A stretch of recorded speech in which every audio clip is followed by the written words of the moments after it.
Radio, keeping you informed. Demerara and Essequibo 99.1 FM. Burby's 99.5 FM. Kaieteur Radio.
Good day. Welcome to your news at noon on Kaieteur Radio. I'm Kevin Smith.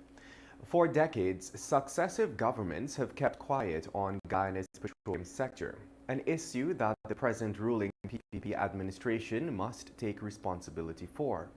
This is according to Mr. Frederick Collins, head of the Transparency Institute Guyana Inc., a local watchdog body that advocates for good governance, especially in the area of the nation's natural resources. Collins argued that the PPP promised to make changes. However, there have been no improvements to the quote-unquote sickening cloud of secrecy hovering over the oil and gas sector. He made reference where it was reported that Guyanese are yet to see $1.8 billion in oil sales agreement, stemming from the first barrel of crude sold since 2019 to date. And Commonwealth Secretariat Economic Advisor Nadira Ogier has cautioned developing countries like Guyana that the price tag attached to decommissioning could easily wipe out any benefits the country sees from oil projects. The process of restoring the ocean's floor when an oil and gas project has come to an end is called decommissioning. The Commonwealth Secretariat last week released a new practical guide which aims at helping its member countries who are in the oil and gas industry to manage costly oil and gas decommissioning activities. For her part, Ogier, who led the development of the guide, explained that decommissioning is another dimension to the energy transition. It goes without saying that companies who have benefited from these fossil fuels should pay for all cleanup and restoration activities. The Secretariat is urging member countries to secure money to restore the ocean's floor at the end of the economic life of the oil and gas projects, in order to avoid taxpayers having to foot the bill. And now let's tell you, ExxonMobil has commenced the application process seeking environmental permission for its sixth oil project in the offshore Stabroek Block. The company has submitted an application to the EPA for the Whiptail development, which was announced in July of 2021. EPA CEO Kemraj Parsram confirmed that the oil company had submitted its application for the offshore project, but said they would also need to do an environmental assessment. The environmental impact assessment will be done to provide information on the various effects the projects may have on the environment, including air quality, water quality, waste management, and overall impact on marine life. ExxonMobil said that it envisioned at least 6 projects operational by 2027. And moving on. Local oil and gas workers are disappointed and discouraged after a U.S. multi-million-dollar contract to provide subsea equipment for Guyana's fifth oil project, Uaru, was awarded to a foreign-based company, despite having the capacity to build in the country. The workers complained that while ever so often they are sent home because of inadequate work coming in from the sector, here it is that almost 2 years of steady work was delivered to an outside entity. On several occasions last year, local workers posted at the Guyanese, and that should be workers posted at the Guyanese and Trinidadian joint venture, Trinidad Offshore Fabricators Unlimited and Guyana Oil and Gas Support Services complained bitterly about being out of work and in some cases for long periods. Yesterday, they said that in Saipem's fabrication yard, Guyanese have been building jumpers and are capable of producing the equipment from scratch. Despite this, the workers say they are shocked to see a Dutch company being awarded the contract. In other news, at least 5 persons were injured on Sunday after a tire blowout caused a head-on collision between 2 cars traveling in opposite directions along the Fairfield Public Road on the Essequibo Coast in Region 2. Those injured were identified as 30-year-old Angelia Simon and Ivan Lane, age 66. The 2 drivers involved, along with Adzar Mohammed, 36, Andrew Curtis, 12, and Aileen Lane, 54. According to police, Simon was driving a Toyota Allion north along the Fairfield Public Road with Mohammed as her lone passenger when she suffered a tire blowout around 7 hours 30. As a result, she lost control of the car and crashed head-on into Ivan Lane's Nissan Note, which was heading in the opposite direction. The impact of the collision not only left the cars mangled, but Simon, Mohammed, Lane, and the 2 passengers of the Nissan Note, Curtis and Arlene, injured. You're listening to Kaieteur Radio 99.1 and at 99.5 FM. This is Near News at Noon. We'll return shortly after the break.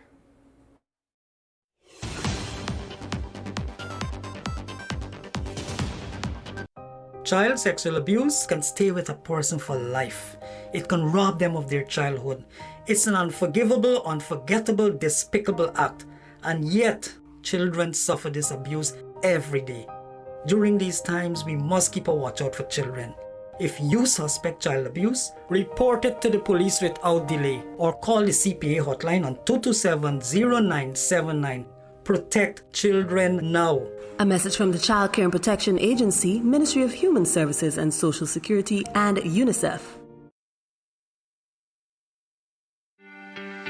This is GHK Lal inviting you to join me weekdays from Monday to Friday on the National Outlook for commentary on a range of issues. Immediately after the 12 noon and 7 p.m. newscasts on Kaieteur Radio at 99.1 FM and 99.5 FM. Looking forward to you sharing in the conversation.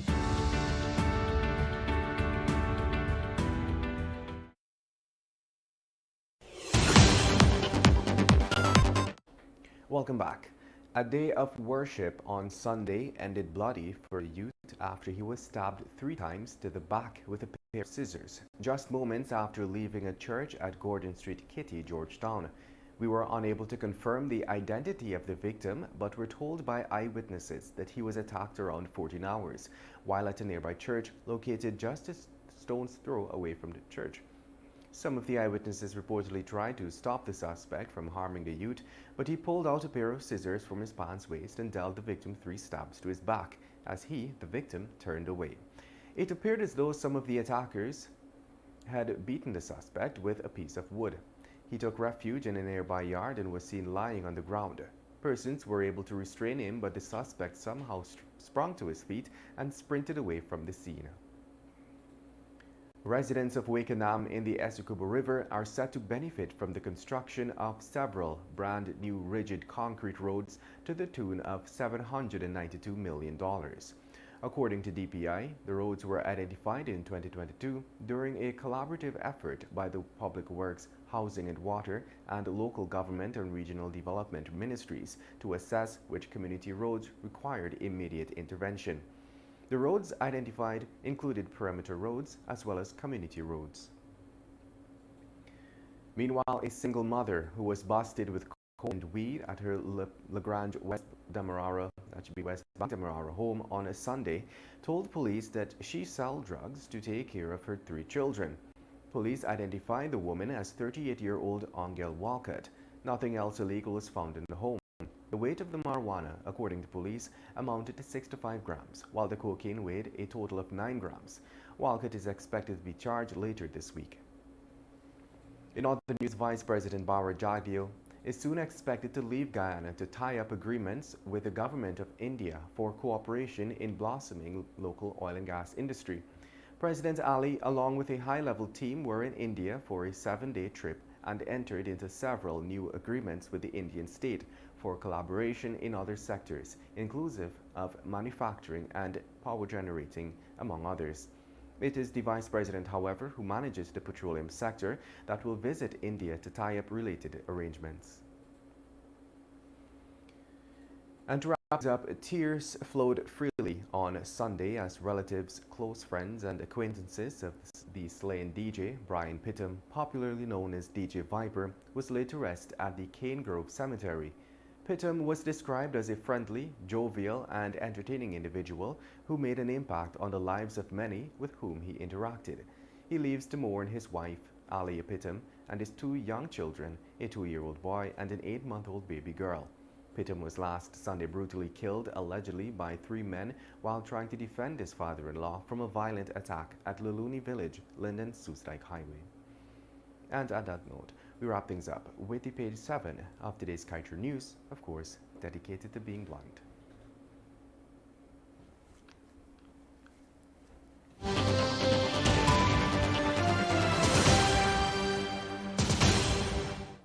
Fifth oil project. Guyanese drowning in billions in expenses, thanks to Exxon. Guyanese soon may not be able to breathe, thanks to the PPP and Exxon. Exxon has one knee on Guyanese necks. The PPP has its own knee on the other side of Guyanese necks. Guyanese cannot breathe, and the PPP's response is typical. Drill, baby, drill. Drill and pump, Exxon pump. And with that, we've come to the end of today's News at Noon. I'm Kevin Smith. Thank you for listening.